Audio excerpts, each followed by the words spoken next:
Good evening, everyone. Over the next few minutes, we will share with you stories of encounters with the paranormal, stories that many would consider madness, impossible events, until they themselves come across them. We invite you to listen, if you prefer, as mere entertainment. But remember that there are many things out there, far more than us humans can comprehend. And at some point, perhaps sooner than you expect, you will experience something that will make you see beyond the normal, beyond the known. Perhaps soon, right there where you are now listening, you will live your own story of the night. We begin with today's episode. When I was 17 years old, my father fell ill with cancer. The prognosis was very bad, but even so, he decided to undergo the entire procedure that would allow him to fight until the very end. Cancer, and even the treatment to fight it, can be too terrible for a person, but also for everyone around them. My mom dedicated herself to supporting him and praying like she had never done before, every day without fail, in the morning and at night, as she had been taught to do as a child. After those years of treatment, of completely changing her life, and also 2 years of unwavering faith and dedication, from my mom to God, my father, against all odds, was saved. My mom believed that God had put him in the hands of the best doctors to save him, that he had helped ensure that each chemotherapy session was as effective as possible. She believed that she had a very strong influence on my father being saved. So she decided to dedicate all her free time from then on to supporting the church in the neighborhood, especially people in need, people without hope, people who needed to hear her experience, her message of faith. Before that, my parents, though raised as Catholics, had become completely atheists, skeptical of everything. And that's how they taught my older sister and me to be. We didn't believe in anything, let alone that it was God who had saved my father. It seemed disrespectful to the doctors, to science, and we couldn't help but make fun of my mom a little, her change. However, as we always do in this family, we decided to support her. I would go pick her up at the church whenever I could, especially because it's on a very lonely and dark street. Like in the whole neighborhood, that street became filled with more abandoned houses than inhabited ones. I remember, and this is why I'm writing, going to pick up my mom one Saturday when they had held First Communion ceremonies. By the time I arrived, there were only a few people left, taking photos in front of the church. Inside, it was already empty, and they were starting to turn off the lights. It was night. I went in and sat on the last pew to wait, as always. The priest told me that my mom was in the little office next to the church with the other volunteer, that she wouldn't be long. And then he asked me to take off my hat. Grudgingly, I did as he said. Someone called him from outside to take a photo, and he went out, closing the church doors behind him. So, I was left inside, alone. A couple of candles were still lit on the altar. They were the only thing illuminating the church, and I realized how eerie it could be. I thought about all the people who came to that place every day, to pray, to plead for help. Well, to put it one way, I thought about so many people who came convinced of the existence of the supernatural. Isn't it the same thing? I was thinking about that when I realized I wasn't alone. Up front, in the first row, something in a white veil suddenly stood up, as if it had been lying down, and sat up. From the little that peeked over the pew, I thought it was a girl. I stood up to get a little closer and see if there was anyone else there, to tell them where to exit, since the door the priest had closed, we couldn't open. As I took a few steps forward, I could see that indeed, it was a girl who had just had her first communion. She was still sitting there in her dress, as if waiting for someone. Maybe she had no family and was just waiting for the priest. Maybe her parents hadn't been able to come. Poor thing. Her dress had long sleeves. It was pretty, but very, very old. Like from another time. It was a bit big on her. Besides, it wasn't unusual for poor children to be given someone else's hand-me-down clothes. I heard her as if she were singing. As if she were praying and singing. I felt sorry that she thought she was alone.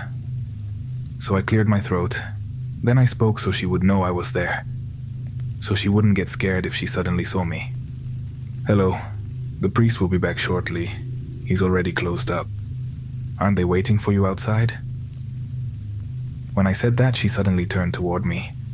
Her eyes barely cleared the pew, but I couldn't see them because of the veil she was wearing. She stood up and walked toward the door to her left, the one that led to the offices. She moved strangely. Her dress dragged along, so I couldn't see how her feet were moving. She walked without moving a single inch of her body, as if she were stiff and only moving forward. I shouted to her that the exit wasn't that way, that she couldn't go in there. I got up to walk behind her, and I noticed the echo my hurried footsteps made in the church. I realized I hadn't heard her footsteps. I followed her down the long hallway, next to the church. On one side, it led to the little office. On the other, to an exit, toward the back of the church. To my left, I could see the light on in the office. My mom was in there, but the girl headed toward the other side, toward the door. I followed her from a distance to make sure she was okay, that someone was waiting for her behind the church. There was nothing back there except an empty lot, the size of several blocks. Very dark. But I had seen people park their cars back there sometimes. The girl left the door open. I walked over to it. On the other side, there was only darkness, not a single light out there. When I reached the door, I caught sight of her about 15 meters away. She was barely visible in the darkness of that night, and suddenly, that white dress fell to the ground. What was walking away was a woman with completely wrinkled skin. So wrinkled she didn't even look like an old woman. It was something I had never seen before. She was walking, dragging her feet. The dress was left lying on the ground as she advanced into the darkness. Although you may laugh at me now, at that moment I thought she was a disoriented elderly woman who might need help. I had seen it happen with my grandfather's sister, so I tried to follow her. Help her. I passed by the dress and then tried to look for it. But as I moved away from the church, the darkness of that night didn't let me see anything. Not even where I was putting my feet. I took out my phone, but it didn't seem to illuminate more than the humidity of the night.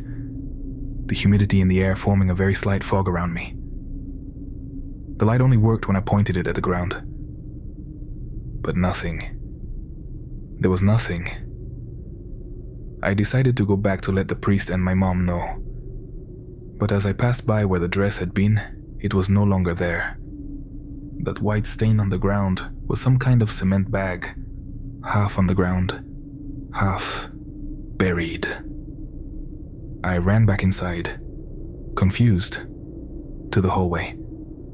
I heard voices. The priest was leaning against the office door, joking with my mom and the other volunteer.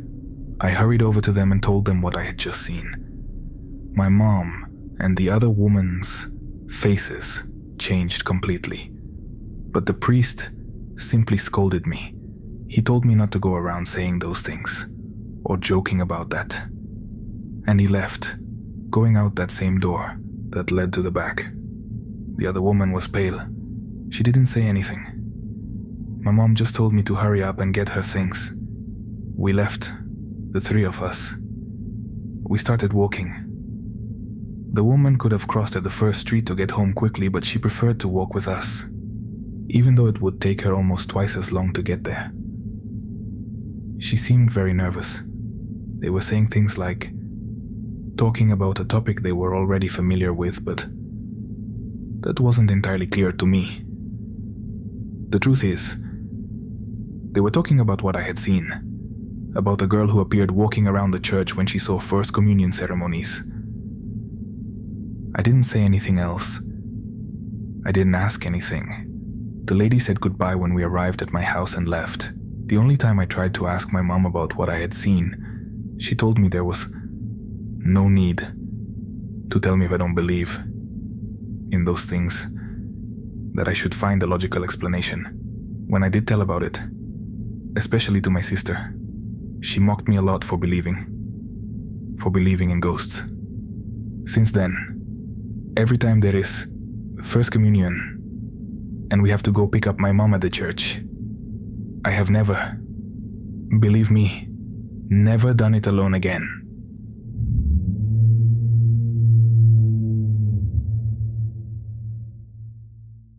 Hello, Uriel. Good evening. I hope the entire community is doing well upon hearing this. I have been listening to your program for 8 years, thanks to one of my aunts. Since I was a child, I have been susceptible to experiencing this type of paranormal things.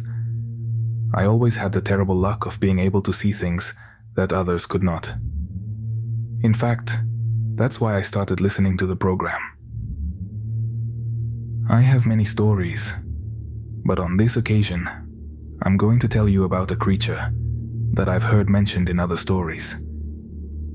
And I suppose that this ability to see things that others cannot is not limited only to ghosts.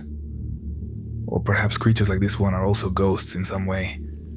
I'm from Mexico City, but when I was a child I went with my mom and my brother to a town called La Rinconada in Zamora, Michoacán. When I was 7 years old, it was the first sighting. I was with my grandfather, and then he left me for a moment while he went to buy tamales from a lady nearby. I stayed sitting on a bench in front of my house, looking at the sky. At that time it was full of stars. Not like now. I liked watching it like that for a long time. And so, watching the stars, suddenly I saw something that passed through that night sky, covering the stars as it flew, about 50 meters away from me. It looked like a man, a human with wings, a black figure flying with its wings barely moving. I remember very well how I ran to tell my mom and my grandmother that I saw a man with wings, all black, flying over the town. Of course, the only thing I provoked in them was laughter. Of course, no one believed me. No one. We lived there in the house with my grandparents, my uncles, my mom's brothers, her, my brother, and me. There were 7 of us. We were all having dinner a few days after I saw that. When it got late, I fell asleep in the living room. As always, someone carried me to my bed. After a while, I heard my brother laughing with my uncles and grandparents watching TV. They were there, very close to the room, in the living room.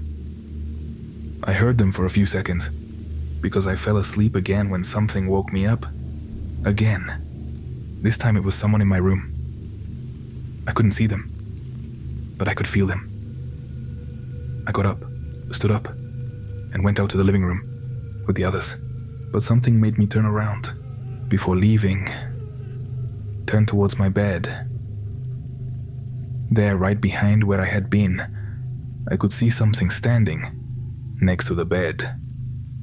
A black figure with horns, surrounded by something that looked like a cloth, as if it had wings and wrapped its body with it. It took me a few seconds to be able to run out, to scream. My grandmother ran to hug me, and I told her what I had seen. Only she believed me. She told me that she had also perceived it. First with a feeling of anguish in her chest, then with a foul smell that suddenly came to the house. Luckily, it was the last time I saw it. I never saw that creature again, neither in my house, nor in the sky. Nowhere. 2 years ago, I returned to the capital to live with my dad. My mom stayed there in the town, with her husband and my sister. Many years have passed since that vision, but a few days ago, my mom called me to tell me that the lady who sold tamales, the one my grandfather liked to be with, had just died. We always appreciated her a lot, and I hope she rests in peace. During the call, I noticed that my mom wanted to tell me something else. She just didn't know how. That creature, the one I saw that they mocked me for, had been seen again, this time by several people in the town. The first one who told her was one of her friends. He told her with a lot of fear that he had seen a gargoyle. Then, a few days later, with no apparent connection, his wife died. Afterwards, at the church where the grandparents go, a nun told them that one of her grandsons, together with his father, had seen a demonic being flying almost over them on the way back to the town. She said they had seen the devil himself, because the young man tried to take his own life 3 days later. He said he was obeying some voices that had suddenly come into his head. The most recent thing was that some men heard very loud flapping just outside their house. They went out scared because they had never heard anything like that. They say they saw a man flying away, and then just the gunshot sounded throughout the town. Everyone who fired, the two very scared men. That's when suddenly I remembered everything. Everything I had experienced and tried to leave forgotten. Then I immediately scolded my mom for not having believed me.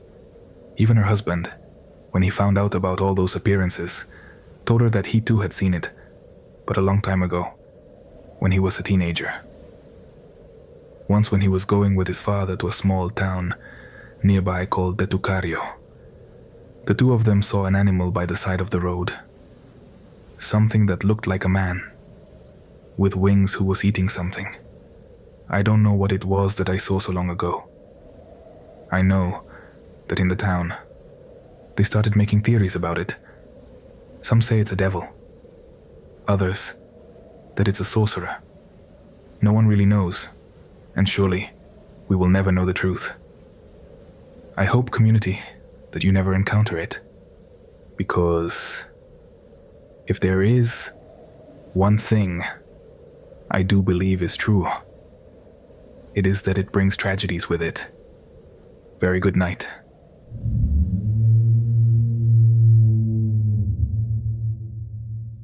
I'm very glad that you're still here, that you are part of that percentage of brave ones who managed to finish an entire episode. Thank you as always for continuing to share this project with your friends, on your networks, on your stories. You help us a lot by subscribing and rating. If you liked it, giving us 5 stars depending on where you are listening. But for now, it's time to continue with more stories tonight. Good evening. I hope someone listens to my story. Everything happened on one occasion when I was returning to my house after some vacations in Mexico City 3 years ago. Whenever I had the opportunity, I would go visit my family who lives there. I've been living in Querétaro for 5.5 years now. For those who are not from Mexico or don't know Querétaro, it's a very beautiful, calm state, 2.5 hours from the capital. On that occasion, I traveled with my family, but I had to return earlier due to work issues. I returned alone. My wife and kids stayed there to finish seeing all the family, both paternal and maternal, and also, they were a little sick. We had taken advantage of that trip to have the main bedroom fumigated, due to an infestation that had arisen on certain days when we were not at home. So when I returned early, unable to enter my room, I had to stay on a sofa bed we had in the living room. A heavy rain fell in the city that night, so heavy that something knocked down in the area, leaving us without power. Nothing could be heard except the rain and wind. I, without light, and on the sofa, was trying to sleep, because the next day would be a heavy work day. But the discomfort of being there and the noises coming from outside wouldn't let me. It was very early morning, and I was tossing and turning from one side of the sofa to the other, adjusting myself in all sorts of ways to see if in one of them I would stay comfortable. Suddenly, when I turned to lie facing the living room, I realized that next to me there was a little boy, a tiny boy, about 2 years old, wearing an identical onesie to the one my son had. The worst part was that he spoke to me. He asked me if he could stay with me. He told me to pick him up because the storm scared him, because it wouldn't let him sleep. I couldn't believe what I was seeing. The only children in my house, or near it, were my sons, who at that moment were in another city. I was supposed to be alone in the house. I don't know how, but the only thing I thought to do was act like I didn't notice. I told him to go to sleep, that I had to work very early the next day, that I couldn't stay up late. "Don't be afraid," I told him. "It's just a storm, nothing more." I was hoping that vision would go away, to see it move away, or simply that in the blink of an eye it would disappear. But it wasn't like that. It stayed for a long time next to my bed, without leaving, without stopping looking at me. I didn't know what to do. Closing my eyes gave me the same fear as continuing to see it. I felt that if I closed my eyes, it was going to suddenly come closer to me, or something like that. The little face of that thing was hidden in the darkness. The only thing illuminated by the light from the window was the onesie, like my baby's. Every so often it would tell me the same thing again. It asked me to pick it up. Finally, without any recourse, without knowing what else to do, I gave in. I mustered strength from the memory of my family, the courage to face it, despite being very afraid. But I couldn't do anything else. I stood up. I picked it up without looking at it. I can still feel it clinging to my body. I could feel its weight. It asked me to take it to the window to see the storm. I walked over there. The rain didn't let up, until suddenly I realized that I was already seeing the dawn. The sunlight was peeking through some clouds. I realized I had my arms crossed, that they had nothing between them, just the posture, as if I had still been holding a baby. It was 6 a.m. I called my wife on the phone to see how the kids were doing. Suddenly I was very worried about them, and 10 before we had been told that maybe they had the beginnings of pneumonia. That had been the other reason for them to stay in Mexico City, so they wouldn't come back with me. My wife was telling me that everything was fine. She asked me what was wrong with me. She said I sounded really bad. I just told her that I had dreamed that the kids were very sick. I couldn't explain anything else to her, nor that at that moment I was standing in front of the window, looking outside at what the rain had left behind.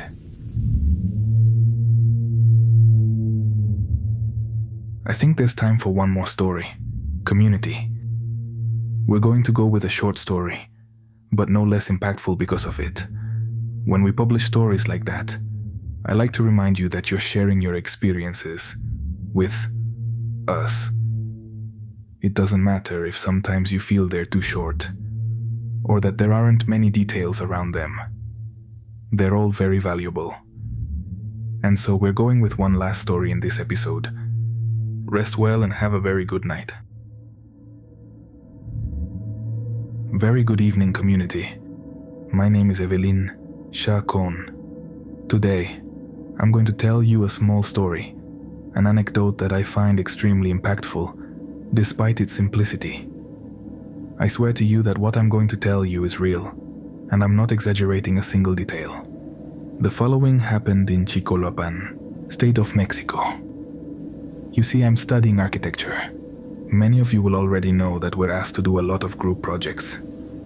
So some of my classmates and I usually meet at one classmate's house, which is convenient for all of us to do those assignments.